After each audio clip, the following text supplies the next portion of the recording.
You were never meant to learn about this through the channels you're discovering it through right now. Not through an official government notice, not through your regional Social Security office, and certainly not through the evening news broadcast. Because the individuals responsible for overseeing your retirement funds, the funds you dedicated your entire professional life contributing to, decided that burying this information in footnotes and bureaucratic language was perfectly acceptable. Well, it isn't acceptable, not for you, not for the tens of millions of Americans who built this nation with their labor, their years, and their dedication. And absolutely not at this particular moment, because what just shifted inside the Social Security system beginning May 1st is something every single retired American needs to fully grasp before their next payment arrives. Let me be direct with you. I'm not here to frighten you. I'm not here to distort the truth or send you into a panic over something insignificant. What I am here to do is lay out precisely what occurred, why it matters to your monthly income, and what steps you need to take beginning today. Because the difference between the people who safeguard their retirement and the people who gradually watch it erode almost always comes down to a single factor: information, not fortune, not connections, not having a financial consultant on standby. Simply knowing what is genuinely happening and responding before the window closes. So here's what we are going to walk through together. We are going to discuss the cost of living adjustment that officially impacted your May payment and why the figure they presented to you might actually be working against you once you account for everything else. We are going to discuss a landmark change to two provisions that have been quietly draining money from public sector retirees for generations, and why May is the month that situation finally begins to reverse. We are going to discuss Medicare premiums that are silently consuming your Social Security check every single month, and a little-known appeals process that could save you hundreds of dollars monthly that most people are completely unaware of. And we are going to discuss the earnings threshold, the tax situation, and the precise steps you need to take this week to ensure the government is not holding on to money that rightfully belongs to you. But first, let us talk about what genuinely happened with the cost of living adjustment, because I believe there is a serious disconnect between what people were told and what people are actually living through. The Social Security Administration announced a 2.5% cost of living adjustment for 2025. On paper, that sounds like you're receiving a raise, and technically speaking, you are. For the average retiree, that translates to roughly an additional $50 per month. Over a full year, that totals $600. If you and your partner both receive Social Security, you could be looking at $200 or more combined. And yes, that money is now officially reflected in your May payment. So if you have not reviewed your deposit amount recently, you need to do that today, not tomorrow. Today, because here is where the disconnect begins. That 2.5% was calculated based on something called the Consumer Price Index. It is the government's method of measuring how much everyday goods and services cost. And in theory, the cost of living adjustment is designed to keep your Social Security benefit aligned with inflation. It is supposed to ensure that as prices climb, your income climbs alongside them. But let me ask you something. Does your grocery bill feel like it only increased by 2.5%? Does your electricity bill feel like it only went up 2.5%? When you fuel your vehicle or pay for a prescription, or examine what your insurance cost this year compared to last year, does any of that feel like 2.5% covers the gap? For most people, the answer is no. And that is not merely a feeling, it is a mathematical reality. Because the Consumer Price Index measures a broad collection of goods and services across the entire economy. But retirees do not spend money the same way a 35-year-old does. Retirees spend more on healthcare. They spend more on housing. They spend more on the precise categories that have experienced the steepest price increases over the past 3 years. So while 2.5% might reflect the general economy, it does not reflect your economy. It does not reflect the reality of trying to live on a fixed income in a country where the cost of everything keeps climbing. Now, I want to be clear, I am not telling you this to leave you feeling hopeless. I am telling you this because understanding the gap between what the government identifies as inflation and what you are genuinely experiencing is the essential first step toward making wiser decisions with the money you do have. That $50 a month matters. That $600 a year matters, but only if you are not losing it somewhere else without realizing it. And that brings me to the part of this that most people are entirely unaware of. The part that could mean the difference between just getting by and actually getting ahead. Because while everyone was focused on the COLA figure, something considerably more significant was unfolding behind the scenes. Something that affects a very specific group of Americans who have been shortchanged by the Social Security system for years. And if you worked in the public sector at any point in your career, or if your spouse did, what I am about to explain next could put thousands of dollars back into your possession. Real money. Money you already earned. Money that was withheld from you under rules that were never equitable to begin with. Stay with me. We are just getting started. For decades, there were two provisions embedded within the Social Security system that most Americans never heard of until it was too late: the windfall elimination provision and the government pension offset. If those names mean nothing to you, consider yourself fortunate.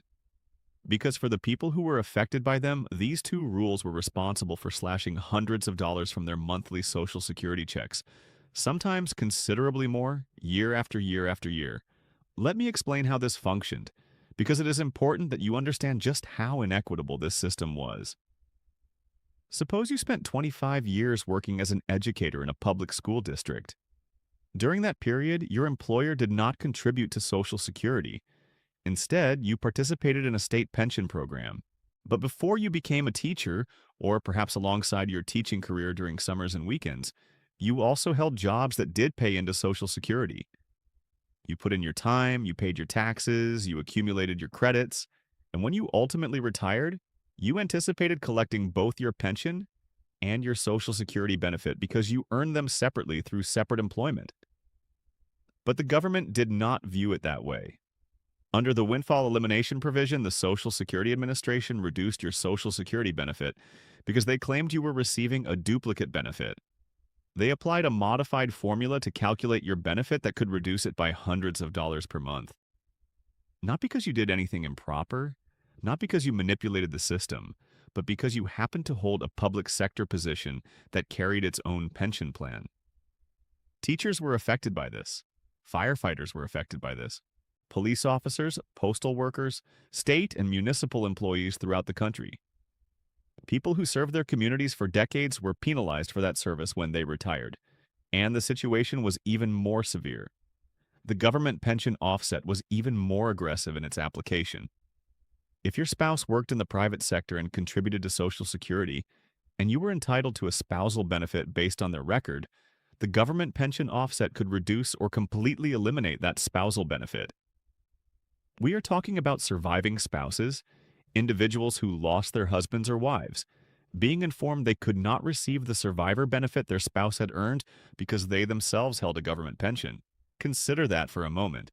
A widow who devoted 30 years to educating children in a classroom, whose husband worked in construction, and contributed to Social Security throughout his entire career, could be told she receives nothing from his record. Not a reduced amount, nothing, because of a rule that treated public service as a disqualification.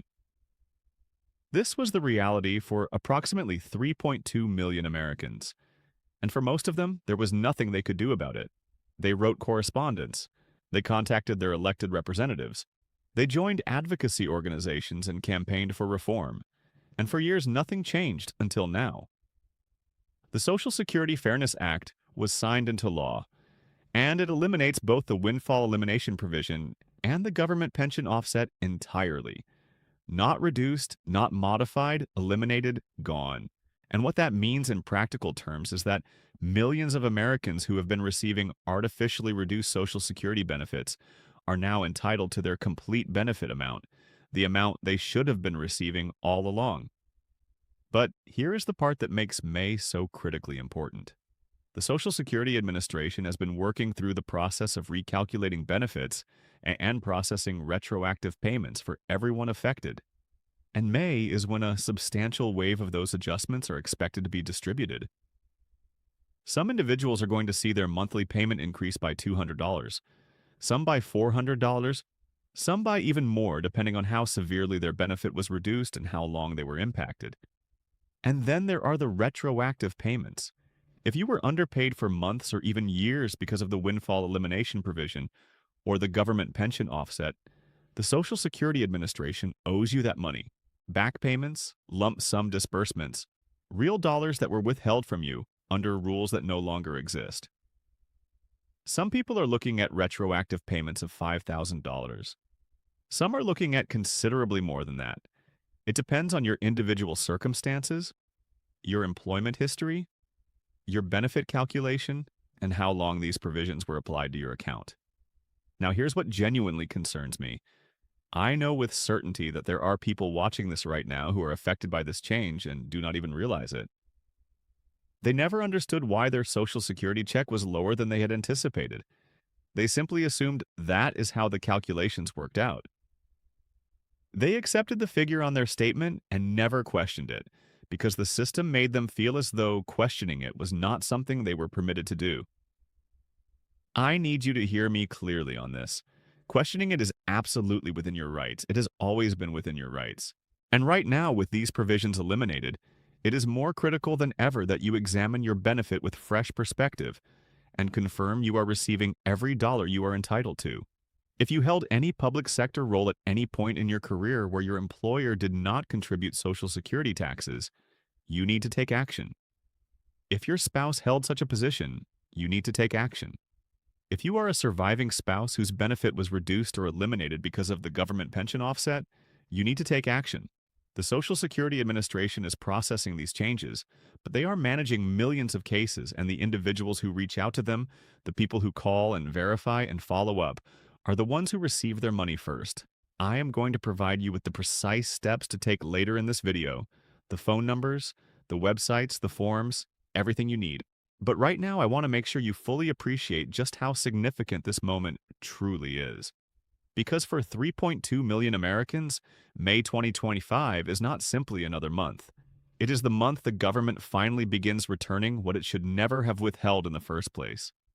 And we are not finished yet, because even if the windfall elimination provision and the government pension offset do not apply to your situation, there is another change affecting your May payment that you absolutely must understand, and this one impacts nearly everyone receiving Social Security.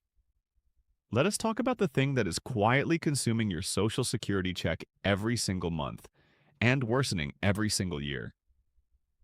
Medicare, specifically Medicare Part B, because this is where I witness people losing money they do not even recognize they are losing. And it frustrates me deeply because the majority of it is preventable if you simply know what to look for. Here is how the process works. For most retirees, your Medicare Part B premium is deducted directly from your Social Security payment. You never actually see that money. It is gone before your payment ever reaches your bank account.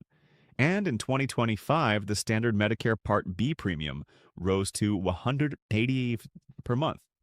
That is up from $174.70 in 2024.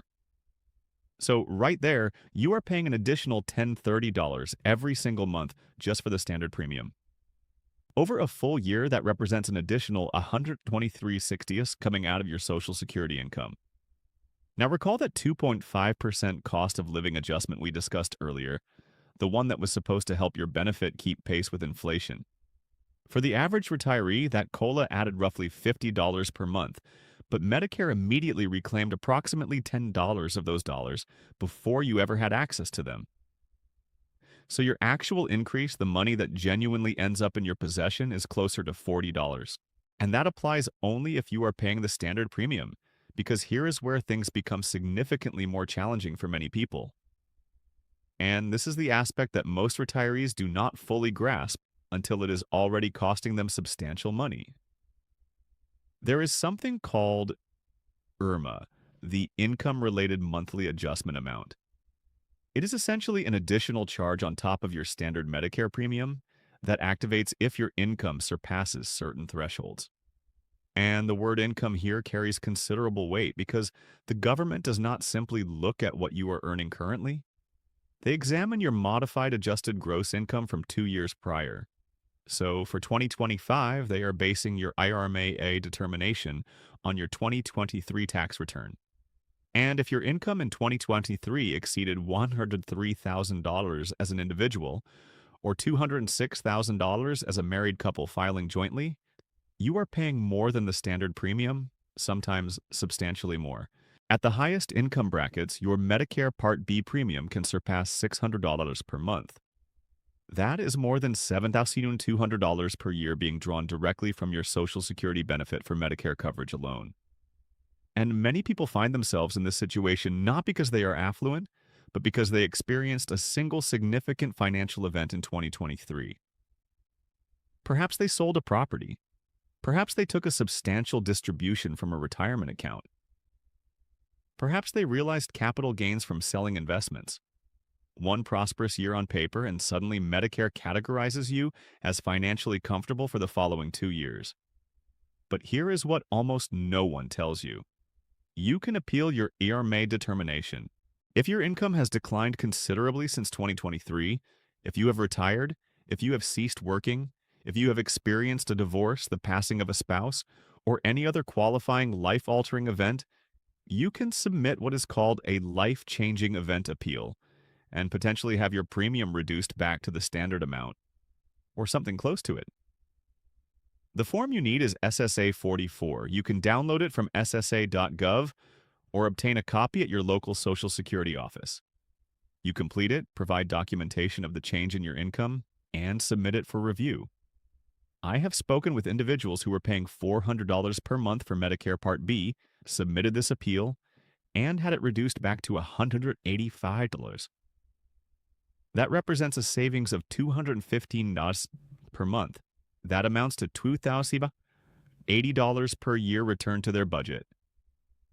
Real money, genuinely meaningful money for someone living on a fixed income. And they nearly did not file because they assumed the figure on their statement was definitive. They believed that if the government indicated they owed that amount, then that was simply the established reality. It is not. The government makes errors. The government operates on outdated information. And you have every right to challenge a determination that does not accurately reflect your current financial circumstances. So if you are paying more than $185 per month for Medicare Part B, I want you to pause right now and consider whether your income has changed since 2023. If it has, you may be overpaying, and you do not have to accept that situation. Now let me transition to something that affects an entirely different group of retirees, but is equally significant. If you are collecting Social Security benefits and you are still employed, either part-time or full-time, there is an earnings threshold you need to understand. And the figures changed for 2025. If you are under your full retirement age for the entire calendar year, you can earn up to $22,320 without any reduction in your Social Security benefits. Once you exceed that figure, Social Security withholds $1 for every $2 you earn above the limit. So, if you earn $30,000, that is $7,680 above the threshold. And Social Security would withhold $3,840 from your benefits across the course of the year. Now, if you are approaching your full retirement age in 2025, the threshold is considerably higher.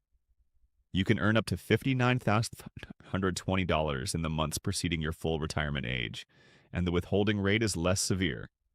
They retain $1 for every $3 above the limit, rather than one for every two. And once you actually reach full retirement age, the earnings threshold disappears entirely. You can earn whatever amount you choose with no reduction whatsoever. But here is the element that creates confusion for many people. When Social Security withholds money because of the earnings limit, that money is not permanently lost. When you reach full retirement age, they recalculate your benefit and provide you credit for those withheld months. Your monthly payment increases to account for the funds that were held back. But between now and that point, your available cash takes a significant hit. And if you are not prepared for that, it can feel as though the government is penalizing you for continuing to work. And that brings me to one additional matter that catches people completely unprepared every single year. Your Social Security benefits can be subject to taxation. I understand that you already paid taxes on that money when you originally earned it. You watched it deducted from every paycheck for 30 or 40 years. And now the government intends to tax you again when you finally collect what belongs to you. It feels unjust because it is unjust, but it is the current law and you need to plan accordingly. Here is how it functions. The government examines something called your combined income. That is your adjusted gross income plus any non-taxable interest plus half of your Social Security benefits. If that figure surpasses $25,000 as an individual or $32,000 as a married couple filing jointly, up to 50% of your Social Security benefits can become subject to federal income tax. And if your combined income exceeds $34,000 individually or $44,000 as a couple, up to 85% of your benefits can be taxed. Those thresholds have not been adjusted for inflation in decades. They were established in the 1980s and 1990s and have never been updated, which means every single year more and more retirees find themselves paying taxes on their Social Security income, simply because the cost of living increased and their benefits increased alongside it. The system is progressively taxing more of your retirement income without ever officially announcing a tax increase. And most people do not realize this until they submit their return and owe an amount they were not anticipating. So here's what I want you to do this week. Not next month, not at some undefined future point. This week. First, log into your My Social Security account at ssa.gov. If you do not yet have an account, create one today. It takes approximately 15 minutes. Access your benefit statement and your earnings history. Review every year of your working life and verify that it is accurately documented. Your benefit is calculated based on your highest 35 earning years. If there is a year missing or a figure that appears incorrect, your benefit could be lower than it should legitimately be. Report the discrepancy, have it corrected. Second, if you were affected by the windfall elimination provision or the government pension offset, pick up your phone and contact the Social Security Administration at 1-800-772-1213. Yes, the hold times are extended. Yes, it is frustrating, but you could be owed thousands of dollars in retroactive payments and an increased monthly benefit going forward. That phone call could represent the most valuable time you invest all year. Third, if you are paying more than the standard Medicare Part B premium, and your income has changed since 2023, download Form SSA 44 from ssa.gov and submit a life-changing event appeal. Do not leave money uncollected because you assume the government calculated it correctly. They do not always calculate it correctly. Fourth, if you are still working while collecting benefits, calculate your earnings relative to the annual exempt amount. Know precisely where you stand so you are not caught off guard by an unexpected reduction in your payment. You dedicated your entire life to earning this. Every early morning, every late evening, every paycheck that had Social Security contributions removed before you ever had access to a single dollar of it. That was your money then, and it is your money now. The system is not going to advocate for you. It never has. But you absolutely can advocate for yourself.